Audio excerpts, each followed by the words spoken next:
каждом человеке есть океан блаженства, океан любви и радости,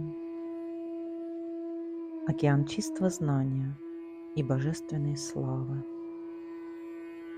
Мы несчастны лишь на уровне осознания, потому что осознающий ум не подозревает об океане блаженства глубоко внутри нас. Махариши Махеш Йоги.